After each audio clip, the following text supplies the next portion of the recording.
अस्सलाम वालेकुम गाइस, कैसे हैं आप। उम्मीद करता हूं कि आप सब खैरियत से होंगे, खुश होंगे और हमारी दुआ है कि आप हमेशा खुश रहें, हंसते और मुस्कुराते रहें। मेरा नाम है रहमान अनवर और मैं हूं मोहम्मद सईद और मैं मुज़फ़्फ़र इकबाल। और आज हम जिस वीडियो प्रेक करने जा रहे हैं, इस वीडियो का टाइटल है PM Modi very very funny speech. तो चलो सबसे पहले वीडियो देखते हैं। अगर वीडियो पसंद आए तो लाइक सब्सक्राइब ज़रूर कीजिएगा और कमेंट में अपनी राय का इज़हार ज़रूर कीजिएगा। तो चलो वीडियो करते हैं शुरू। और अध्यक्ष जी, आप देखिए कि ये डिस्टर्ब तब करते हैं कि उनको अंदाजा आता है चोट बड़ी गहरी होने वाली है। उनको मालूम है कि मुसीबत में फंसे हैं आज, और कुछ लोग बोल करके भाग जाते हैं और झेलना ऐसे बेचारों को पड़ता है।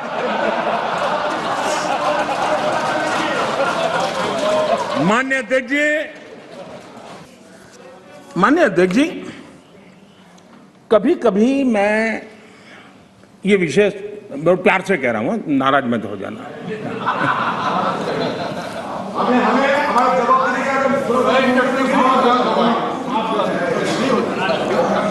मुझे कभी कभी माननीय अध्यक्ष जी ये विचार आता है, उनके बयानों से, उनके कार्यक्रमों से, उनके कर्तृत्व से, जिस प्रकार से आप बोलते हैं, जिस प्रकार से मुद्दों से जुड़ते हैं, ऐसा लगता है कि आपने मन बना लिया है कि 100 साल तक सत्ता में नहीं आना है।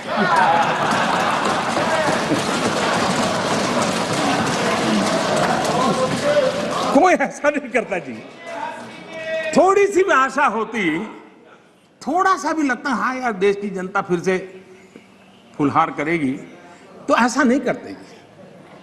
और इसलिए खैर अब आपने ही तय कर लिया है 100 साल के लिए, तो फिर मैंने भी तैयारी कर ली है।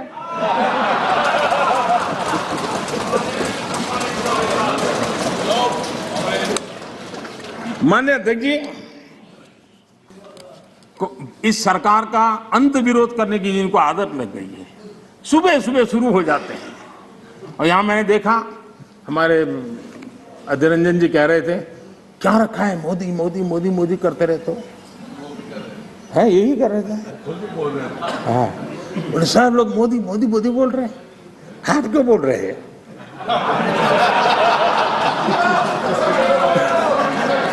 आप लोग सुबह सुबह होते ही शुरू हो जाते हैं। आप लोग एक पल मोदी के बिना नहीं बिता सकते। अरे मोदी तो आपकी प्राण शक्ति है।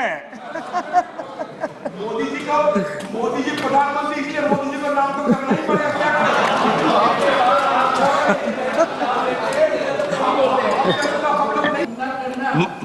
माननीय सदस्य प्लीज, माननीय आप समझाएंगे, आप पूरा सुनो, सब समझाएंगे।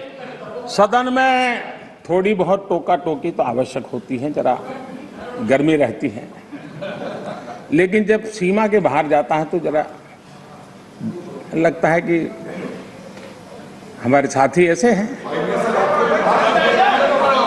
माननीय अध्यक्ष जी, उनकी पार्टी के एक एमपी ने चर्चा की शुरुआत की थी और यहां से कुछ छोटा मोटा नोकझोंक चल रहा था, और मैं मेरे कमरे से स्क्रीन पे देख रहा था कि हमारे मंत्री प्रहलाद जी पीछे गए, सबको रोका, और वहां से चैलेंज आई कि अगर हमें रोकोगे तो तुम्हारे नेता का ये हाल करेंगे। क्या इसी का ये हो रहा है क्या? माननीय अध्यक्ष जी, दर्शन करने का मौका मिला। माननीय अध्यक्ष जी,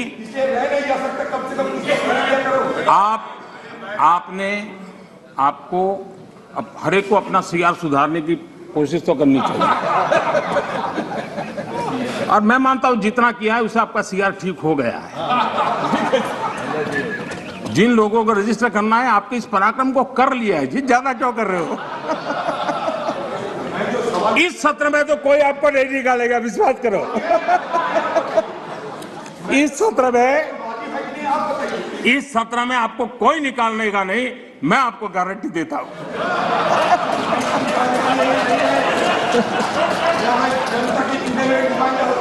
ठीक है। इस जगह से अरे भाई ऐसे ही बच गए हो।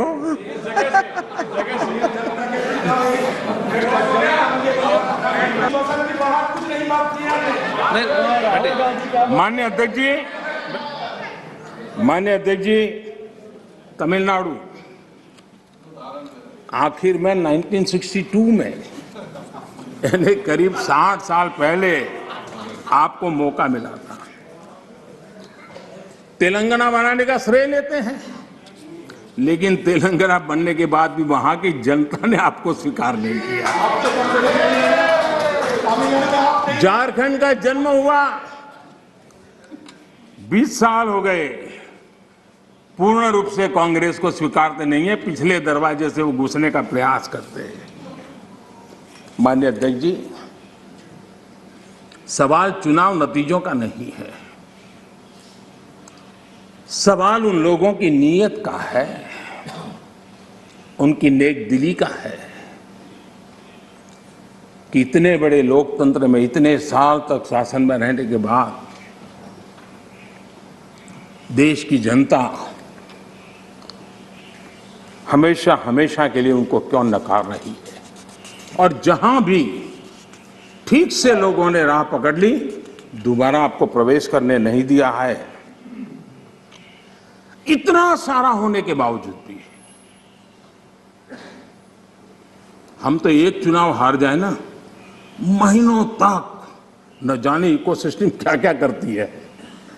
इतना सारा पराजय होने के बावजूद भी न आपका अहंकार जाता है, न आपकी इकोसिस्टम आपके अहंकार को जाने देती है।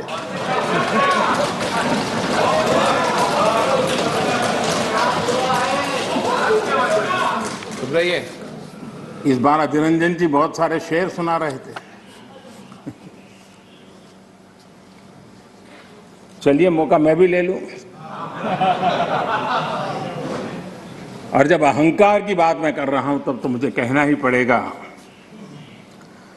वो जब दिन को रात कहें तो तुरंत मान जाओ, वो जब दिन को रात कहें तो तुरंत मान जाओ, नहीं मानोगे तो वो दिन में नकाब ओढ़ लेंगे। 2 करोड़ की जरूरत हुई, रोजगार के बारे में बात कीजिए। जरूरत हुई, प्लीज आप जरूरत हुई तो हकीकत को थोड़ा बहुत मरोड़ लेंगे। वो मगरूर है, खुद की समझ पर बेइंतहा। उन्हें आईना मत दिखाओ, इन्हें आईना मत दिखाओ, वो आईने को भी तोड़ देंगे।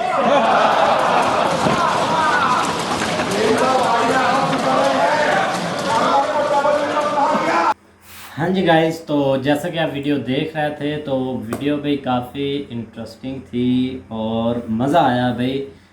तो ऐसे कह सकते हैं कि जैसे भाई पीएम मोदी उनकी कह कर ले रहे थे, यही तो बात कांग्रेस को टारगेट कर रहे थे। कांग्रेस वाले भाई, अपोजिशन पार्टी बैठी हुई थी। तो आपको पता है कि जब भाई राहुल गांधी नहीं था ना, इकट्ठे होते हैं तो पप्पू जी जवाब जरूर देता। हाँ, पप्पू जी का भाई जवाब तो लेकिन बहुत एक ही था, वो ऐसे इंटरेस्टिंग उठता था, थोड़ा सा बोल कर फिर बैठ जाता, सुकून से बात सुनता था। ये उसमें हौसला है, ये तो बात माननी पड़ेगी। हाँ भाई, बेइज्जती करवाने वाला, बेइज्जती बोलते हैं इंडिया वाले, बेइज्जती हम बोलते हैं, वो बेइज्जती बोलते हैं भाई। बेइज्जती करवाने का उनमें हौसला था, सुकून से सीना चौड़ा करके। वो 100 साल वाला प्लान उन्होंने सही दिया है ना। हाँ भाई 100 साल तक यही हुकूमत रहेगी, थोड़ा एक संभल कर आइए थोड़ा भाई। हुकूमत रहेगी, पता नहीं बंदा को रहेगा या नहीं रहेगा। यार वही ना, 100 साल अब का ये इधर तो नहीं परमिट ना, तो नहीं ना किसी ने कटा लिया। नहीं बंदा होता है पार्टी तो चेंज, रहती है ना, पार्टी तो अब नहीं ना तो अब थोड़ा ही एक बंदा थोड़ा ही रहता, पार्टी का जो है ना वो हिसाब किताब तो वैसे ही रहना है। बिल्कुल। अब देख ले कांग्रेस कितनी पुरानी पार्टी है भाई, हाँ। ये तो अब आए हैं, इनके पीछे भाई कितने, आपको पता है कि कांग्रेस, कैद आजम ने भी कांग्रेस ही छोड़ी थी, याद है आपको भाई? इतनी बड़ी पार्टी है, बहुत पुरानी है पार्टी रही है, वो इंसान ख़त्म हो गया, नए नए आते रहते हैं ना, नई नई जनरेशन भाई, तो वैसे ही भाई बीजेपी रहेगी नहीं तो भाई, नए हम तो आएंगे पप्पू लोग। जी के हक में उसको कोई सीट वगैरह मिले।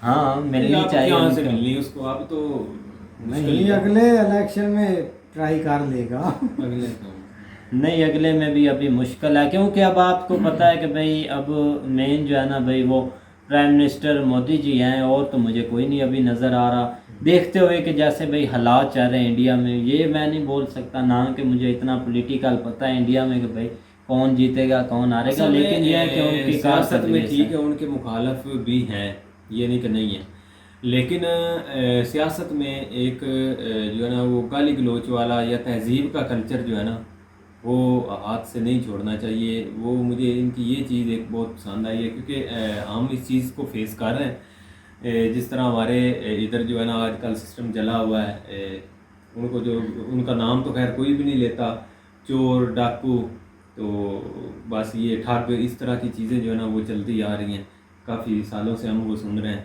अब उनको एक नया नाम दिया गया, चूहे।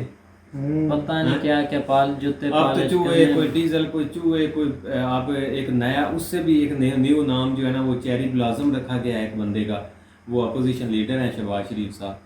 तो ठीक है, आप तनकीद करें अपनी अपोजिशन को जो है ना वो आप जितना मर्जी दबाएं, लेकिन ये कि ज़बान में कुछ हद तक जो है ना वो सेंसिटिविटी ज़रूर होनी चाहिए, क्योंकि वक्त बदलते जो है ना वो टाइम नहीं लगता। बिल्कुल ठीक है, ठीक उसकी है। रीज़न क्या है कि अभी जो सिचुएशन चल रही है उसमें वक्त ऐसे ऐसे कर रहा है, जो जिस तरह चूहे कहते थे या उसको चेरी ब्लॉसम, खुदा ना खास्ता अल्लाह ना करे कि ये पासा पलट जाता है, तो फिर वो भाई, किधर गया चूहे, खुदा तो क्यों किधर ना वही करे जो है भाई। ना, वही वैसे ही कह रहा हूँ, अल्लाह ना करे कि वो दोबारा हमारे ऊपर मुसल्लत हो। हम इस चीज़ को भी नहीं मानते कि वो दोबारा आए, लेकिन ये कि वक्त बदलते टाइम नहीं लगता, इंसान को इस साथ तक जो है ना वो रहना चाहिए ज़बान के लिहाज से, कि कल को अगर उनके उनके पास आप जाने वाले हों, उनसे मिलने वाले हों, कि वो बहुत सारी चीज़ें वो आप इतना हेट ना वो शुरू कर दें, तो इस लिहाज से जो है ना वो मुझे इनकी वैसे बात भाई देखा पसंद जाए आई तो है। इसमें हेट रूट वाली कोई बात नहीं, ये एक सियासत है। ये ये सियासत अब है, जरदारी सारे- और शहबाज शरीफ क्या क्या बोलते थे कि इसको लड़काना की सड़कों पर मैं घसीट कर नहीं, वो लाऊंगा, ऐसा घसीटना तो- का असर न लफ्ज़, अब लेकिन वो personally- वैसे ही लगता है जैसे जुड़वा भाई पर्सनली है। नेम जो है ना यही ना वो यार, उसमें ये फर्क होता है। अब आपने देखो ना 8 मिनट की आपने उनकी तकरीर सुनी है, फनी जो स्पीच उन्होंने की है, उनको टारगेट वो करते रहे, लेकिन एक मजाकिया मूड में उनके लैंग्वेज जो है ना वो उस हद तक नहीं गई कि वो मतलब एक उनको अगले को भी फील होती। ठीक है, बाकी वो बिल्कुल, वर्किंग के बिल्कुल। लिहाज से देखो ना, आपके पास मौका आया, आप उनके पास पहले मौका था 2014 तक या 13 तक जो है ना जो कांग्रेस है, तो उन्होंने इतना सरवाइव नहीं किया कंट्री। ठीक है, बहुत अच्छे काम उन्होंने भी किए होंगे, लेकिन जो इस टर्म में हुए ना मोदी जी की टर्म में, ये जो 5-10 सालों में अभी जो काम हुए हैं, तो उसमें और उनमें ज़मीन आसमान का फ़र्क है। तो इस लिहाज से जो है ना हमारे यहाँ भी थोड़ा सा यही मसला है कि अभी तक जो है ना वो 10 साल किसी हुकूमत को मिले नहीं। जिस दिन भी किसी भी हुकूमत को ये 10 साल मिल गए, तो जो सिचुएशन उस लिहाज से लगता है कि ये कुछ थोड़ा बहुत बेहतरी की तरफ आएगा मामला। बिल्कुल। तो बाकी वीडियो माशाल्लाह फनी थी, उसके ऊपर तो हम यही कहेंगे बिल्कुल कि भाई, और प्राइम उन्होंने एक मिनिस्टर अच्छे तरीके से जो है ना उनको डील किया है। और बहुत अच्छे तरीके से भाई डील कर रहे थे, बहुत अच्छी अच्छी बातें कर रहे थे, और जो भाई एंड पर उन्होंने थोड़ा सा ये शेर मुझे सुनाया ना, जो वो सामने बैठ के जो सिर्फ वो एक बंदे जवाब दे रहा था, वो मुझे कांग्रेस का था, वो मुझे लगता है कि शायद उनका अपोजिशन पार्टी का कोई लड़का अगर बता दे तो वो खैर बेहतर ही होगा, क्योंकि कुछ चीज़ें जो है ना वो शायद इन्फॉर्मेशन में थोड़ा इजाफा हो जाता है। इजाफा हो जाता है, बिल्कुल भाई, जो भी ऐसी चीज़ हो बतानी चाहिए। और प्राइम मिनिस्टर मैंने पहले वीडियो में एक क्वेश्चन पूछा था तो बहुत सारे भाइयों ने उसका जवाब भी दिया है। एक भाई ने बकायदा कॉल भी की है, गुरदेल भाई हैं पंजाब से, उन्होंने फिर मुझे सारी चीज़ बताई है कि ये इस तरह है। बिल्कुल उनका भी भाई, वो शुक्रिया भाई। हाँ, उन इंफॉर्मेशन के लिहाज से भाई वो अच्छी अच्छी बातें बताते हैं। और बिल्कुल भाई इंफॉर्मेशन लेनी चाहिए अगर जिस चीज़ का आपको पता नहीं। और बाकी भाई रही प्राइम मिनिस्टर मोदी जी की बात, तो वो भाई एक अच्छे लीडर हैं कि उन्होंने भाई अपने इंडिया को आगे लेकर आ रहे हैं और ऐसे लेकर आगे आते रहें, तो हमारी भी दुआ है। तो उम्मीद करते हैं कि गाइज आपको वीडियो पसंद आएगी। अगर पसंद आए तो लाइक सब्सक्राइब ज़रूर कीजिएगा और कमेंट में अपनी राय का इज़हार ज़रूर कीजिएगा। अल्लाह हाफिज़।